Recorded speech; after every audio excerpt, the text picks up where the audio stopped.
आज भी रात भी फोन आया था, लेकिन वहाँ नेटवर्क प्रॉब्लम की वजह से बात नहीं हो पा रही, क्योंकि वहाँ नेट नहीं चल रहा। कल बता रहे थे कि हमारे पास से 100 किलोमीटर दूर बमबारी हुई है रात, बहुत ज्यादा। तो बहुत कानों में आवाज आती है, तो एक दहशत सी होती है।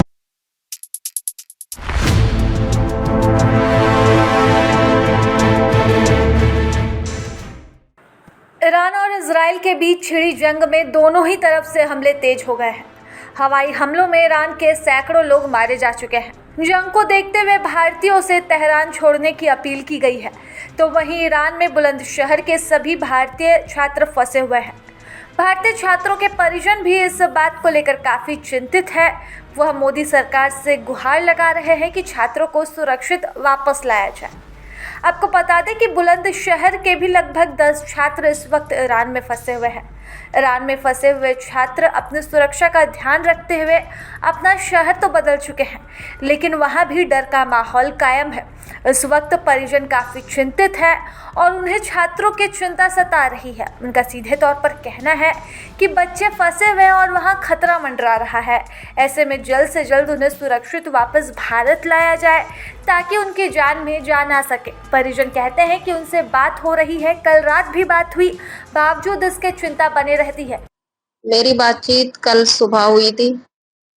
आज भी रात भी फोन आया था, लेकिन वहाँ नेटवर्क प्रॉब्लम की वजह से बात नहीं हो पा रही, क्योंकि वहाँ नेट नहीं चल रहा। कल बता रहे थे कि हमारे पास से 100 किलोमीटर दूर बमबारी हुई है रात, बहुत ज्यादा। और रात को बहुत कानों में आवाज आती है, तो एक दहशत सी होती है। आप चाहते हैं कि वो इंडिया वापस आए? क्या आपने कोई पहल की है कुछ, वो जल्द वो लोग वापस आए? जी सर, हम चाहते हैं कि वो इंडिया आ जाए, भारत सरकार बुला ले, क्योंकि उनका टिकट भी 1 जुलाई का हो गया था, जब तक लड़ाई का कोई अंदेशा नहीं था। अब फ्लाइटें बंद होने की वजह से तो वो आ नहीं सकते हैं। अगर भारत सरकार चाहे तो उन्हें बुला सकती है। और क्योंकि वहां पर गरीब लोग सभी तरह के रहते हैं, अगर भारत सरकार अपना खर्चा देकर उन्हें बुला ले तो बेहतर है, क्योंकि वो आएंगे तब उन्हें डिग्री तो वहीं से मिलनी है, तो जाना तो जरूर है उन्हें वहीं पे। अब ना जाएंगे 1 महीने बाद जाएंगे, 4 महीने बाद जाएंगे। और अगर ऐसा नहीं करती है तो सिर्फ अपनी फ्लाइट दे के उन्हें यहाँ बुला ले। और अगर ऐसा नहीं होता है, वहीं पे कुछ हादसा होता है, तो हमारे यहाँ वो एक शहीद की मौत कहलाई जाती है, जो हमारे लिए, और शहीद कभी मरता नहीं है, वह हमें एक शहीद का दर्जा दिया जाता है अगर हम ईरान में कोई मौत ऐसी होती है, क्योंकि हमारे इमाम नबी सभी वहां पे कत्ल किए गए, सभी शहीद हुए। तो वहां की मौत हमारे लिए बहुत वो होती है।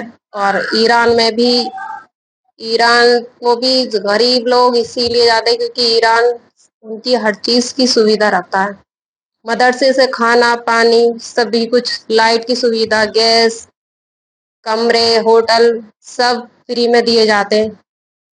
क्योंकि इसीलिए वहां पे अमीर भी गरीब भी लोग जाते हैं। और फिर हमारे मजहब में कुरान का दर्जा सबसे अफजल है, बुलंद है, जिसकी तालीम के लिए लोग ईरान को ही जाते हैं।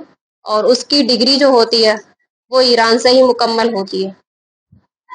और ईरान बहुत अच्छा देश है, लेकिन ये भी नहीं है कि हिंदुस्तान से भी हम बहुत मोहब्बत रखते हैं। हिंदुस्तान भी हमारे लिए बहुत अफजल है। अगर हिंदुस्तान पे भी कोई उंगली उठाता है तो हम पहले हैं, क्योंकि हमारे इमाम नबी को भी ये थी कि एक बार मैं हिंद जाऊं। हमारा देश भी एक आजाद देश है, शांतिपूर्वक देश है, अनेकता में एकता है। सर, सर क्या नाम है आपका? मेरा नाम शब्बर रजा। ये बताइए, ईरान में आपके कौन लोग हैं और क्या करने के लिए वहाँ गए हैं? फिलहाल क्या हालात हैं? ईरान में मेरा सगा छोटा भाई है, बाकी 2 मौसेरे भाई हैं और एक ममेरा भाई है। घर के 4 भाई हैं। चारों के चारों मौलवियत की पढ़ाई के लिए, हायर स्टडी के लिए ईरान गए हुए थे। कुछों को 4 साल हो गए, कुछों को 3 साल हो गए, कुछों को 2 साल और एक 6 महीने पहले। अभी फिलहाल जो जंग वहाँ चल रही है, आपकी बात हुई होगी, क्या हालात हैं?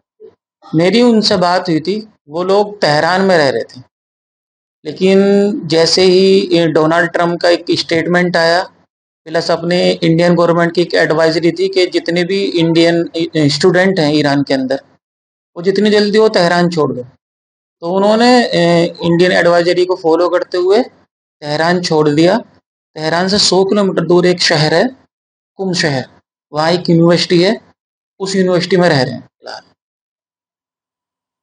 वापिस आना चाहते हैं इंडिया में? कुछ वापस आना चाहते हैं, जिनकी स्टडी पूरी लगभग होने वाली थी या हो गई है। कुछ ऐसे हैं जो अभी गए, वो नहीं आना चाहते। क्या कहना है सर आपका? सरकार के लिए क्या अपील है? सरकार से यही अपील है कि जो लोग आना चाहते हैं, उनको किसी विशेष विमान से या किसी भी तरह से इंडिया वापस बुला लिया जाए। आपका नाम जानना चाहूँगा।